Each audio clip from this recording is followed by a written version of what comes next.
ప్రభునామకు స్తోత్రములండి. మీ అందరికీ నా వందనాలు. అందరూ బాగున్నారండి. ఈనాటి వాక్య ధ్యానంలోనికి వెళ్ళే ముందు ప్రార్థన చేసుకుని వాక్యాన్ని ధ్యానించుకుందామండి. ప్రార్థన. పరిశుద్ధమైన మా తండ్రి, మీ పాదములకు వందనం, స్తోత్రం నాయన. గొప్ప దేవుడిగా, తండ్రిగా, ప్రభువుగా, రక్షకుడిగా మీరు మాకు చాలిన దేవుడిగా ఉన్నందుకు వందనాలు మా తండ్రి. ఈ దినం మాకు ఆశీర్వాదకరంగా చేయండి. ఈ దినం అంతట్లో మీ సన్నిధి సహాయం అనుగ్రహించండి. పరిశుద్ధ దినాన్ని పరిశుద్ధంగా ఆచరించడానికి మీ సహాయం దయచేయండి. ఆత్మతో సత్యంతో ఆరాధించే కృపను మాకు అనుగ్రహించమని ఈ దినాన్ని నాయనా ప్రభ మీ వాక్యం ద్వారా మాతో మాట్లాడి మమ్మల్ని బలపరిచి ధైర్యపరచమని మీకే వందనాలు చెల్లిస్తూ యేసుక్రీస్తు పరిశుద్ధ నామమున ప్రార్థించి ప్రారంభించుకొంచున్నాము మా తండ్రి. ఆమేన్. మొదటి రాజుల గ్రంథము 13వ అధ్యాయము 2వ వచనాన్ని ధ్యానించుకుందామండి. దేవుని మనుష్యుడు యెహోవా మాట చొప్పున బలిపీఠమునకు ఎదురుగా ప్రకటించి, ఓ బలిపీఠమా, దావీదు వంశంలో హోషేయ అనే కుమారుడు పుడతాడని, అతడు నీ మీద ధూపం 1000 యాజకులను బలి చేస్తాడని, మనుషుల ఎముకలను నీ మీద కాలుస్తాడని చెప్పటం ఇక్కడ మనం చూస్తాము. అయితే ఈ సంఘటన ఉత్తర ఇశ్రాయేలీల రాజైన యెరోబోము కాలంలో జరిగినట్లుగా మనము వాక్య భాగంలో చూస్తాం. క్రీస్తు పూర్వం సుమారు 930 ప్రాంతంలో ఈ యొక్క ప్రవచనం మనకి రాయబడినట్లుగా తెలుస్తుంది. యెరోబోము యెరూషలేములో ప్రజలు ఇశ్రాయేలీలు ప్రజలు ఆరాధన చేయకుండా ఉండేందుకు యెరూషలేముకి వెళ్లకుండా, అక్కడ దేవాలయంలో ఆరాధన చేయకుండా ఉండేందుకు ఏం చేశాడంటే బేతేలు మరియు దానులో బంగారు దూడలను ప్రతిష్ఠించినట్లుగా మొదటి రాజులు 12వ అధ్యాయంలో మనం ఆ విషయాన్ని చూస్తాం. అయితే బేతేల్లో ఒక బలిపీఠాన్ని నిర్మించి దేవుని నియమించిన యాజకులను యెరోబోము నియమించినట్లుగా చూస్తాం. అసలు ఈ యెరోబోము ఎట్లా వచ్చాడు అని మనం చూసినట్లయితే, ఇశ్రాయేలీల దేశము 2 కింద విడిపోయిన సొలొమోను రాజు గారు తర్వాత కాలంలో 2గా విడిపోయినట్లుగా చూస్తాం. ఆ 10 గోత్రాలు కలిపి ఉత్తర రాజ్యం గాను, 2 గోత్రాలు కలిపి దక్షిణ రాజ్యం గాను విడిపోతుంది. ఉత్తర రాజ్యాన్ని ఏమో ఇశ్రాయేలీలని, దక్షిణ రాజ్యాన్ని యూదా అని పిలవటం మనం చూస్తాం. అయితే అలా జరిగిన వెంటనే మరి ఈ యొక్క యెరోబోము అనుసరులు వెళ్ళి అడుగుతారనమాట. ఏమని అడుగుతారంటే, నీ తండ్రి మా పైన ఎక్కువ భారం మోపారు, నువ్వు భారాన్ని తొలగించమని అడిగినప్పుడు యెరోబోము పెద్దలను పిలిచి వారిని అడుగుతాడు. రెహబామును రాజుగా చేస్తారు ఫస్ట్ సొలొమోను రాజు తర్వాత. అయితే సొలొమోను రాజు తర్వాత రెహబాము అయినప్పుడు రెహబాము దగ్గరికి వెళ్ళి అడిగినప్పుడు రెహబాము ఏం చేస్తాడంటే, ఆ యొక్క పెద్దలను పిలిచి ఈ విషయాన్ని ఇలాగ అడుగుతున్నారు, మా భారం తగ్గించమంటున్నారు అని చెప్తారు. చెప్పినప్పుడు పెద్దలు అంటారు, భారం తగ్గిస్తే వాళ్ళని మాట వింటారు అని చెప్తాడు. చెప్తే ఆ యొక్క ఇశ్రాయేలీలతోటి చెప్తాడు. 3 రోజుల తర్వాత రండి అని చెప్తాడు. చెప్పి ఈ లోపల ఏం చేస్తాడంటే ఈ రెహబాము తనతో పాటు అల్లరి చిల్లరగా ఆటలాడేవాళ్ళు యవనస్తులు ఉంటారు కదా, వాళ్ళని పిలిచి వాళ్ళకి ఈ విషయాన్ని చెప్పినప్పుడు వాళ్ళు ఏమని సలహా ఇస్తారంటే,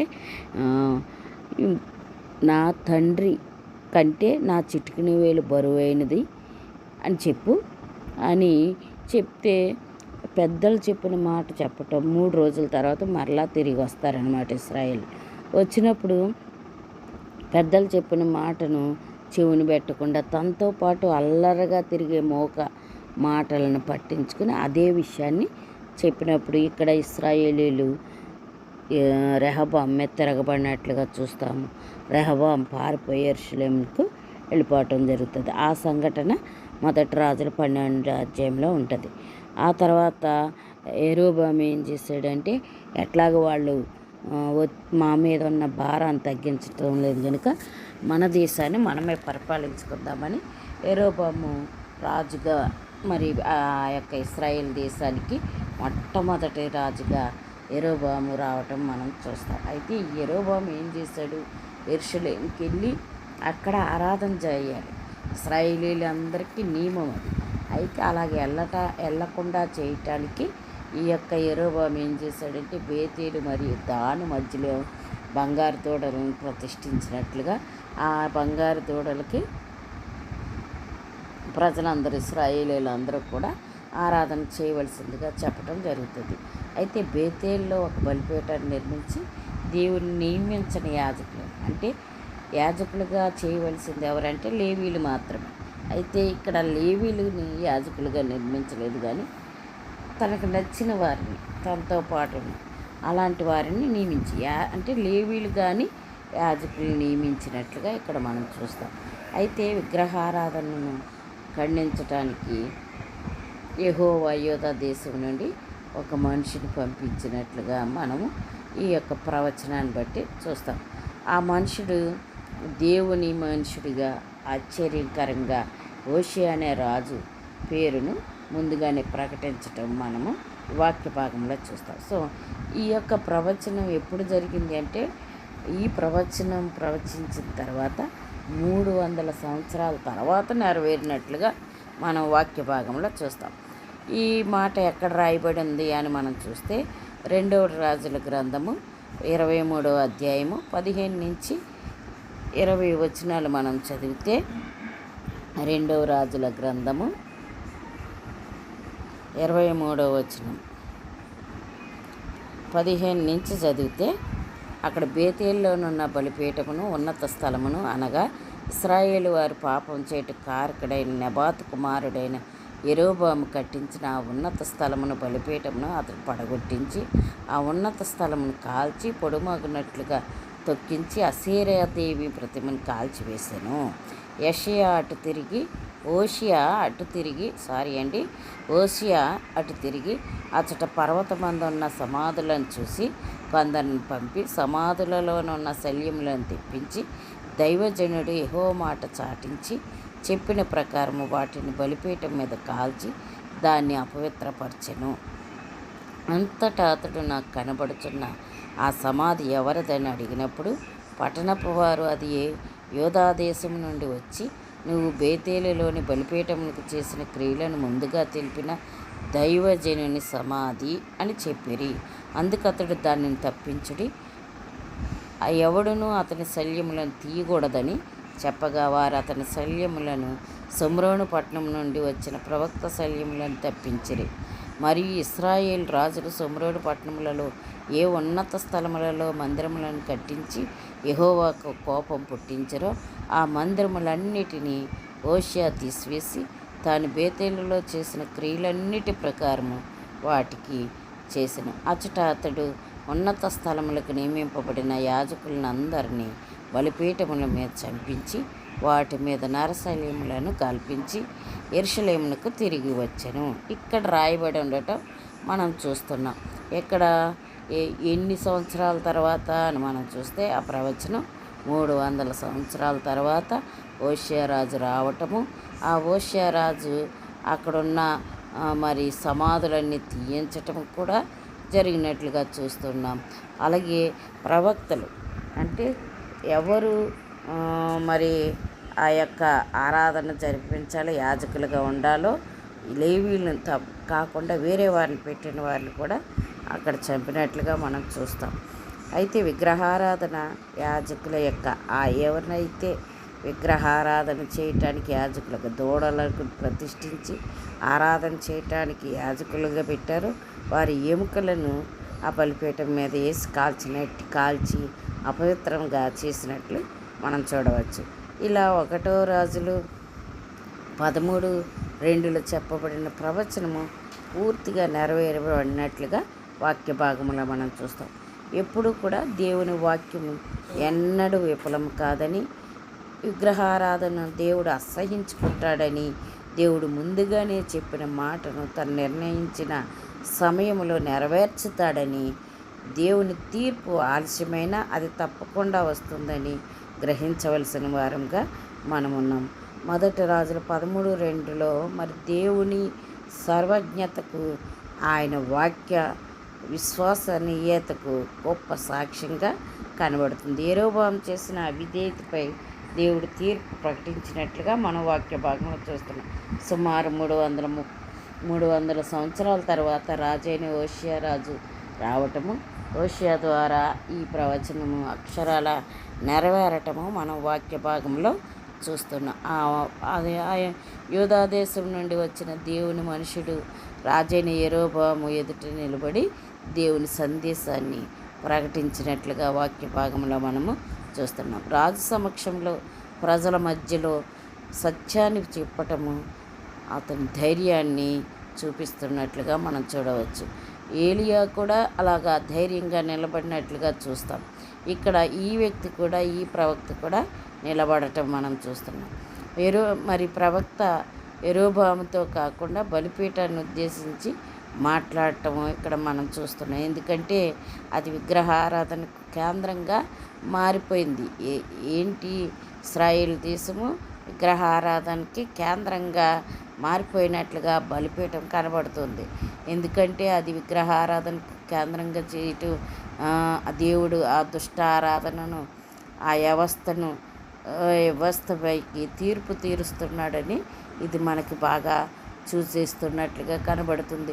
ఈ ప్రవచనం జరిగినప్పుడు హోషేయ రాజు ఇంకా జన్మించలేదన్నమాట. అయినప్పటికీ దేవుడు అతని పేరును ముందుగానే ప్రకటించటం మనము వాక్య భాగంలో చూస్తాం. ఇది దేవుడు భవిష్యత్తును పూర్తిగా తెలిసినవాడని తెలియజేస్తూ ఉంది. సుమారు 300 సంవత్సరాల తర్వాత 2వ రాజులు 23:15-20 వచనాల్లో మనం చదువుకున్నట్లుగా హోషేయ రాజు బేతేలు బలిపీఠాన్ని ధ్వంసం చేసి అక్కడ విగ్రహారాధన, యాజకుల ఎముకలను బలిపీఠంపై కాల్చినట్లుగా మనము వాక్య భాగంలో చూస్తాం. దీనివల్ల ఈ ప్రవచనం అక్షరాల నెరవేరినట్లుగా మనం గ్రహించగలం. దేవుని వాక్యం ఎన్నడూ కూడా విఫలం కాదని, దేవుడు పాపాన్ని ఎంత మాత్రము సహించడని, తీర్పు ఒకవేళ ఆలస్యం అవ్వచ్చు కానీ తప్పకుండా తీర్పు వస్తుందని, సత్యాన్ని ప్రకటించడానికి దేవుని సేవకులు ధైర్యంగా నిలబడాలని వాక్యం మనకి హెచ్చరిక చేస్తుంది. నిజమైన ఆరాధన దేవుని చిత్త ప్రకారమే ఉండాలి. మనుషులు కల్పించిన ఆరాధనను దేవుడు అంగీకరించడని ఈ వాక్యం, ఈ యొక్క లేఖనం ద్వారా మనకు తెలియపరచబడుతుంది. మనిషి నిర్మించిన బలిపీఠాలు కాలంతో పాటు కూలిపోతాయి, కానీ దేవుడు పలికిన ఒక్క మాట కూడా ఎన్నటికీ కూలిపోదని దేవుని వాక్యం మనకి సెలవిస్తుంది. దేవుని వాక్యం తను నిర్ణయించిన సమయంలో తప్పకుండా నెరవేరుతుందని వాక్య భాగాన్ని బట్టి మనం నేర్చుకుంటూ ఉన్నాం.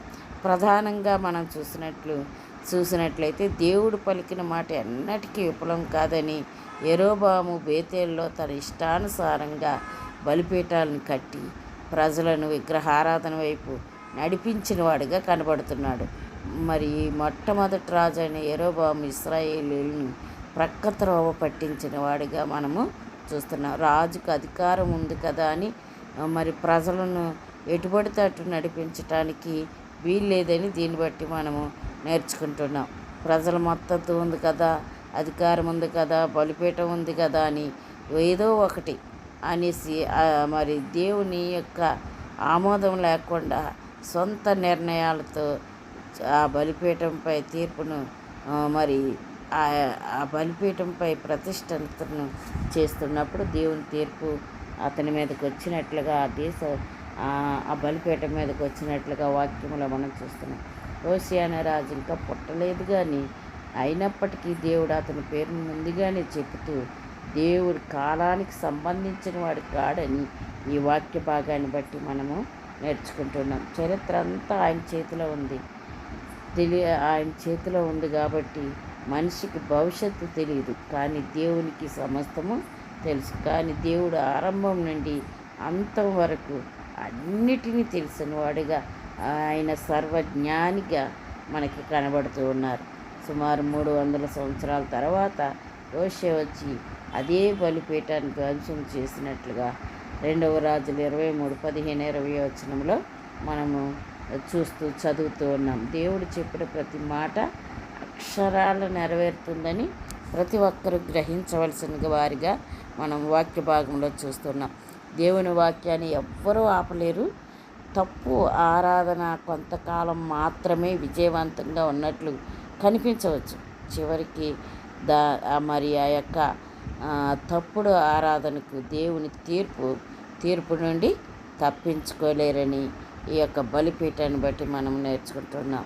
దేవుని వాగ్దానాలు కూడా ఆలస్యమైనట్లు అనిపించవచ్చు, కానీ అవి తప్పకుండా నెరవేరుతాయని ఈ యొక్క వచనం ద్వారా మనం నేర్చుకుంటున్నాం. మనుషులు కట్టిన రాజ్యాలు కూలిపోవచ్చు, మనుషులు నిర్మించిన బలిపీఠాలు ధ్వంసం కావచ్చు, కానీ దేవుడు పలికిన ఒక్క మాట కూడా నేలరాలదు అని వాక్య భాగంలో మనం చూస్తాం. దేవుని వాక్యమే చరిత్రను నడిపిస్తుందని, కాలం దానిని నిరూపిస్తుందని మనము నేర్చుకుంటూ ఉన్నాం. యెషయా గ్రంథము 40 అధ్యాయంలో మనం చూస్తే, యెషయా గ్రంథం 40 అధ్యాయంలో 48వ వచనంలో చూస్తే, గడ్డి ఎండిపోవును, దాని పువ్వు వాడిపోవును, మన దేవుని వాక్యము నిత్యము నిలిచునని వాక్యం మనకి సెలవిస్తుంది. నిజంగా ఆయన మాటలు, ఆయన యొక్క ప్రవచనాలు తప్పకుండా నెరవేర్చే దేవుడు ఆయన. కాబట్టి ఆయన గడ్డి ఎండిపోవచ్చు, మరి ఇంకా చూస్తే దాని పువ్వు వాడిపోవచ్చు, కానీ దేవుని వాక్యము నిత్యము నిలిచేదని వాక్య భాగంలో మనం చూస్తూ ఉన్నాం. అలాగే మనం చూసినట్లయితే మత్తయి సువార్త 23వ అధ్యాయంలో కూడా మనం చూడవచ్చు. ఆయన పలికిన మాట మరి ఖచ్చితంగా నెరవేరుతుందని మనము చూడవచ్చు. మత్తయి 24వ అధ్యాయము 35వ వచనంలో ఆ విషయాన్ని మనం గ్రహించగలం. 35వ వచనంలో ఉంటుంది, ఆకాశమును భూమియు గతించును కానీ నా మాటలు ఏమాత్రమును గతింపవు అని దేవుడు మాట్లాడుచున్నట్లుగా మరి 300 సంవత్సరాల తర్వాత ప్రవచనం యొక్క నెరవేర్పు జరిగినట్లుగా చూస్తున్నాం. అటువంటిది గొప్ప దేవుని కలిగిన మనము దేవుని కొరకు యోగ్యంగా సిద్ధపడాలి. దేవునికి ఇష్టకరంగా మనం ఉండాలి. మన ఆరాధన, మన మనస్సు, మన ధ్యానం సమస్తము దేవునికి స్వాధీనంలో ఉండాలి. దేవునికి ఇష్టకరంగా మనల్ని మనం సమర్పించుకుని ఆయనకు ఆరాధన చేయాలని దేవుని వాక్యం సెలవిస్తుంది. అటువంటి కృప దేవుడు మన అందరికీ అనుగ్రహించునుగాక. ఆమేన్. ప్రార్థన చేసుకుందామండి. పరిశుద్ధమైన మా తండ్రి, మీ పాదములకు వందనము స్తోత్రము నాయన. గొప్ప దేవుడిగా, తండ్రిగా, ప్రభువుగా, రక్షకుడిగా, మాకు చాలిన దేవుడిగా మీరున్నందుకు వందనాలు, స్తోత్రాలు నాయన. వాక్యం ద్వారా మాతో మాట్లాడి మమ్మల్ని బలపరిచినందుకు వందనాలు చెల్లిస్తున్నాను దేవా. నాయన మీరు మాట్లాడే మాట ఖచ్చితంగా నెరవేరుతుందని, మీరు ఒక్క మాట పలికిన ఆ మాట ఖచ్చితంగా నెరవేరుతుందని ఈ వాక్యం ద్వారా మాతో మాట్లాడుతున్నందుకు వందనాలు మా తండ్రి. నాయన మీది వాగ్దానాలు ఆలస్యం అవ్వచ్చేమో కానీ అవి తప్పకుండా జరుగుతాయని నేటి దినాన్ని వాక్యం ద్వారా మాతో మాట్లాడి మమ్మల్ని బలపరిచి ధైర్యపరిచినందుకు వందనాలు చెల్లిస్తూ ఈ దినమంతట్లో మీరు తోడుగా ఉండమని, ఆరాధన ఎక్కడెక్కడైతే ఆరాధన జరుగుతున్నాయో ఆరాధన అన్నిట్లో మీరుండి మీరు మహిమ పొందమని, మీకే మహిమ, ఘనత, ప్రభావంలో ఆరోపిస్తూ మా కొరకు రానున్న యేసుక్రీస్తు పరిశుద్ధ నామమున ప్రార్థించి వేడుకొంచున్నాం మా తండ్రి. ఆమేన్.